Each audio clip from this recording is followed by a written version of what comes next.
Alright. Ito, product review. Putik.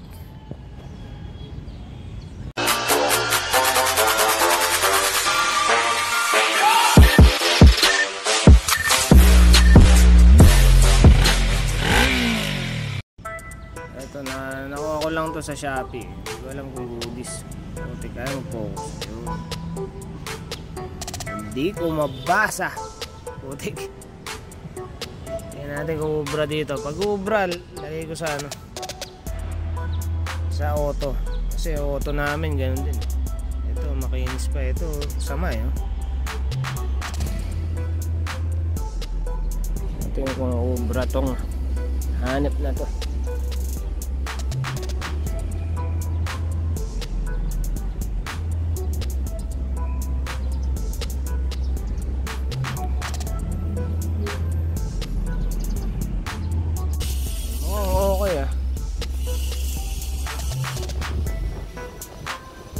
Dito na ako.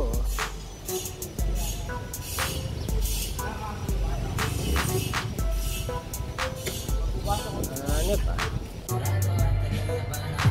Carb na. Ito na yung carb. Masaya. Alright, shout out sa gumawa nito. Tigas. Favorite nyo yung higpitan ah. Pag nakabasag kayo, swerte nyo. Taragis kayo. Ito, pakita ko yung setup.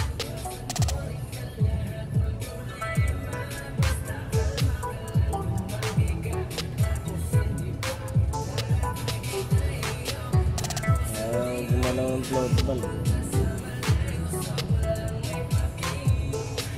Makikita yung float ball. Baba. Makakit pala. Ayan, negative.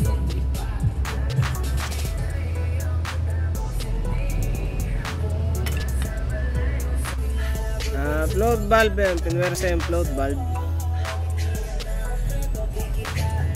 Pinwersa yan.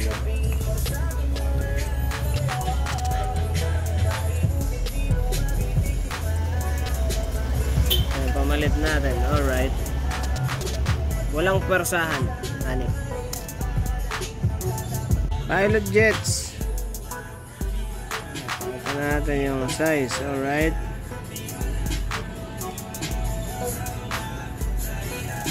32.5, 32.5, 32.5 lahat. Alright. Goodies. Ito nga pala yung mga float bowl. Alright. Yung isa may epoxy. Hanip.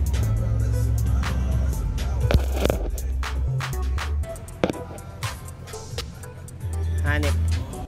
Ito pa pala issue, putol-putol eh. Ito, putol. Tapos ito, putol din eh. Puro putol ah. Ito, meron ako na ito. Ayan, putol eh.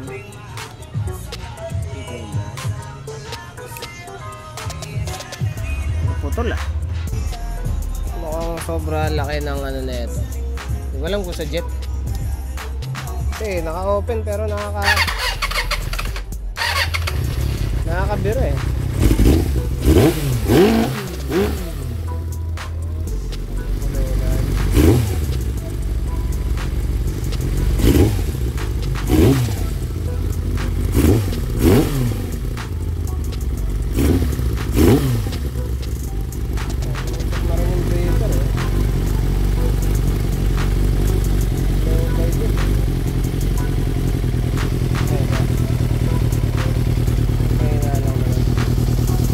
Lilik nga yung ano, yung bowl.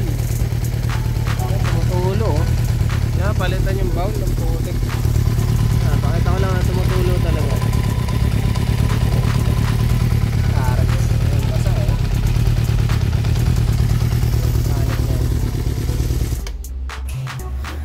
Ayun, yung may epoxy, hindi yun yung nag-leak. Ito yung nag-leak eh. Tapos wala akong makita ang crack. Ito pala oh. Kita nyo ba? Yan. Yan, butas. Yan, yan mismo, butas. Ayan, oh. Ang putik talaga oh. Nak ng teteng. Ito, nirepair ko na lang muna kasi wala tayong pamalit. Ang putik. Sana okay itong repair ko na to. Ayun oh, yung butas oh. Taragis yun. Hanip. Tapos mukhang nag-i-issue ako dito sa ganitong setup. Kaya papalitan ko siya ng ganito. Ayan, marami ako yan. Ito, yan. Smooth yan. Yan, kasya naman yan dyan. Yan o, diba? Tapos papalitan mo na yan. Neto. Neto. Ha? Goodies, diba? Yan, ganyan lang papalit ko.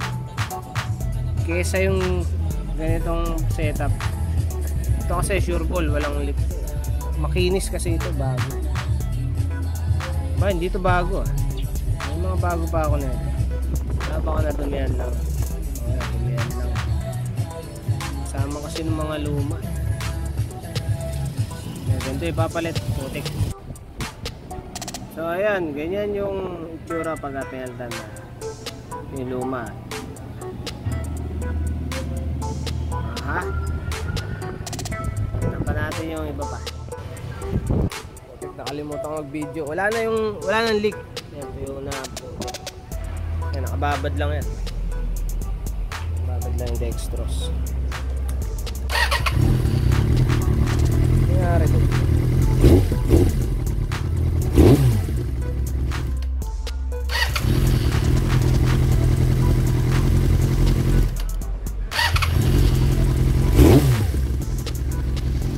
Wala, sira na talaga yung carb. Kaya medyo mataas yung mineral. Kahit ibaba pala to. Ano na siya, yung isang butas nung tawag dito, butterfly valve, malaki na pala yung butas. Ako yata nagbutas nun kasi yung dati walang butas. Tapos sumisingaw dito, maririnig mo may sumisisid dito. Tapos dito may tumutok-tok naman. So yung tunog niya tok-tok-tok, tapos to yan, putik. Yan, padinig ko. Baka marinig dito sa camera.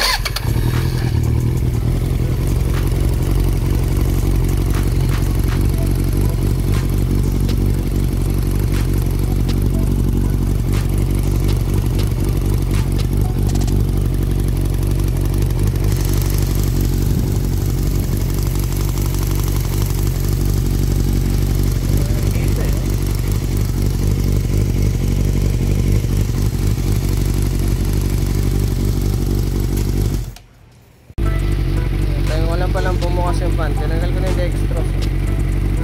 Parang aabutin na maubusan ng gas. Kasi hindi yung ilaw.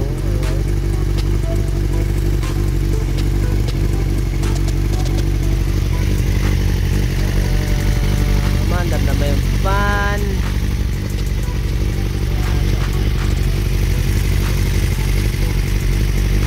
Diba?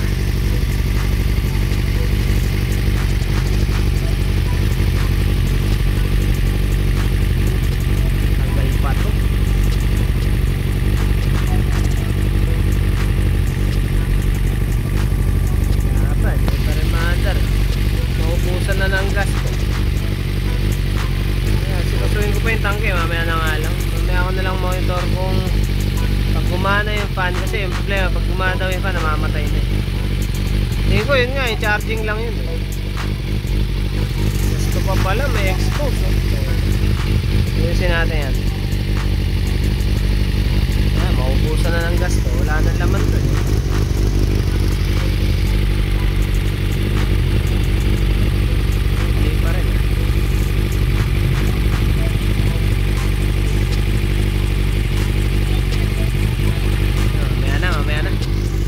Na ng gas.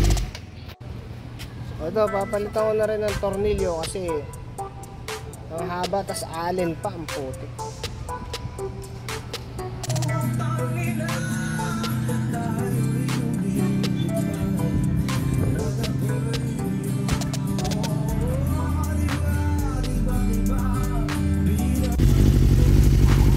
Tayo lang na bumukas yung pan. Negative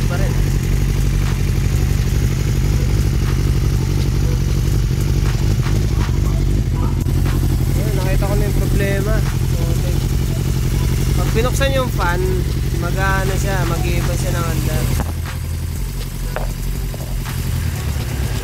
Sama. Kaya tayo mo, nagkanda ulit siya. Yun. Problema itong fan. Tumutunog din eh.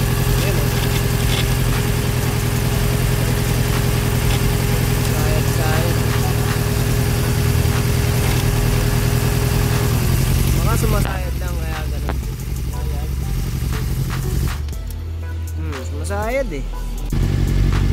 Ayan na. Lagay na lang ako ng spacer, putik. Umaalog na pala yung ano yung blade. Hindi na rin maigpitan eh. Kaya nilagyan ako ng spacer yan. Oo. Makakalog na eh. Kailangan palitan na rin yun.